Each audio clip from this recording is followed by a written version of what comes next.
Okay, IDS Mob, today we have a special guest joining us. Her name is Lauren Smith, and she is a renowned professional speaker and author of the Mindful Dating Journal, Find a Healthy Love That Lasts, as well as the creator of the Date app, which is a tool designed to help people be more mindful daters. In fact, this whole show today, we're talking about how to be a more mindful dater, the concept of mindful dating, and how it can be used to help individuals navigate the dating landscape with intention and self-awareness. Lauren, welcome to the show.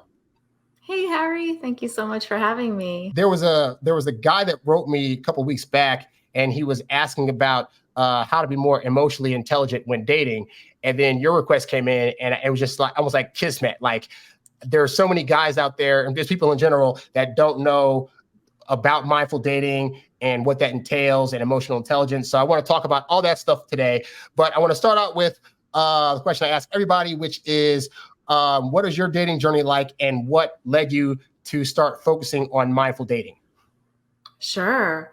Well, very recently, I sort of changed the way that I describe my journey to mindfulness. I used to say that I got dumped at Disney World, and I've revised it to recently say that temporarily loving one human, even though it was short-lived, changed my life in the best way possible. I'll tell you the story though, because it is very interesting, especially like when you think about Disney World, you think, oh, it's happy, it's magic. And that was actually where a really crazy, unexpected breakdown of my relationship occurred. My partner at the time, his name is Marco. I met him when I was traveling in Buenos Aires. He's Argentinian. Picture tall, dark, handsome, the sexiest accent. And I just threw all of my own personal dating rules out the window because I thought, wow, this is it. This is the Prince Charming I have been waiting for. And it feels so good. Why even bother thinking about red flags?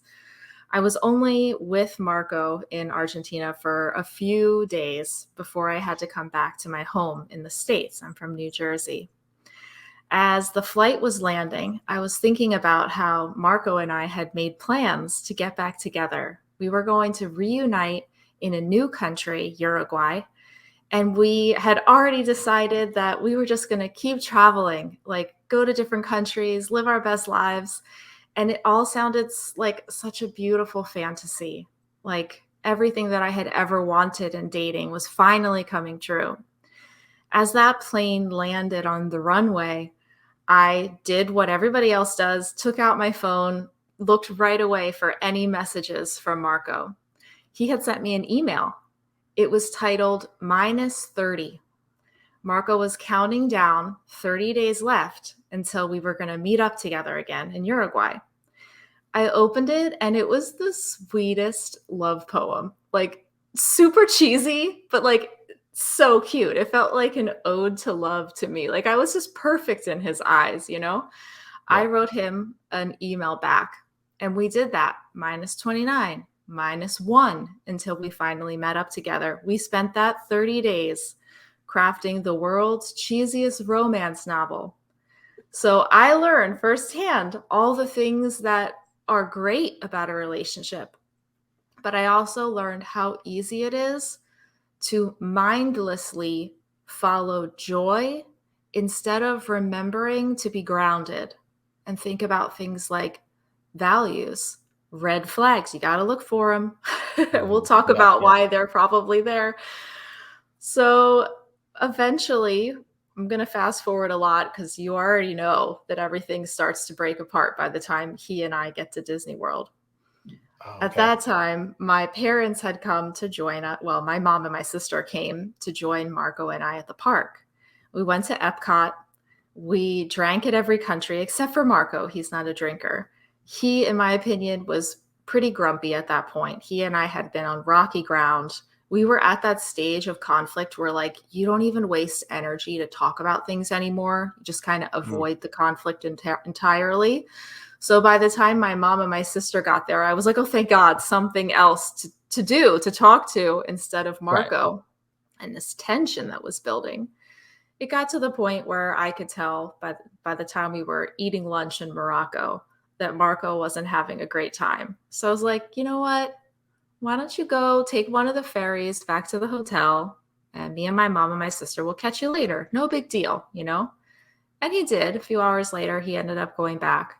My mom and I, we continued our journey around the world, getting a drink in every country, watched the fireworks, and eventually, after the park closed, we went back to the hotel too. My mom and my sister were staying in a room down the hall. So they went their way. I headed to mine in Marco's room. And I opened the door and it was like really clean in the room. And I thought, oh, Marco, I guess must have been bored and cleaned up. Maybe this is his white flag. Maybe he's kind of offering a resolution here. But upon further inspection, I realized it wasn't that he had cleaned up. It's that he packed up all of his stuff and left. There was no sign of him except for one love note that I had written to him. He was using it as a bookmark. He took it out of his book and left it on the nightstand for me. And I picked that up and just started crying hysterically. I couldn't be in the room anymore. I ran down the hall, burst open the door to my mom and my sister's room. And I was just like, what is wrong with me? Why does this keep happening to me? Because it wasn't the first time I felt like things just ended out of nowhere, despite how hard I had tried to make it work, despite the sacrifices that I thought I made to keep the other person happy. But in that moment, thankfully, I had a solid buzz from being at Disney World, and I had the love and kind support of my family. And they made me realize that it's not that there's anything wrong with me or you guys listening. It's just that I lacked some key skills that if I would have known them sooner, I would have been able to see the ways in which our relationship was growing in an unhealthy direction. But I just kept following the path that was easy, the one that felt historically safe to me. But that doesn't mean that those default decisions are actually getting me the healthy relationship that I want. So I ended up digging into mindfulness, saying, well, what is it that I have to pay attention to now? How can I be fully present for all levels of my experience, not just the ones that feel good now? And that's when I realized that if I'm going to go out to date again, I have to bring all these skills with me. Otherwise, I'm just going to keep finding myself in that same painful pattern where people that I love feels like they abandon me. But it's really not, that wasn't the case. It was just that because I lacked the skills, I was almost abandoning my own needs in a way. So I figured out what they were. You's a bad boy, but you can't stop, won't stop. You a high earning, high value, high class man. You a high earning, high value, high class man. You a high earning, high value, high class man. You a high class man. You a high class man. You a high earning, high value, high class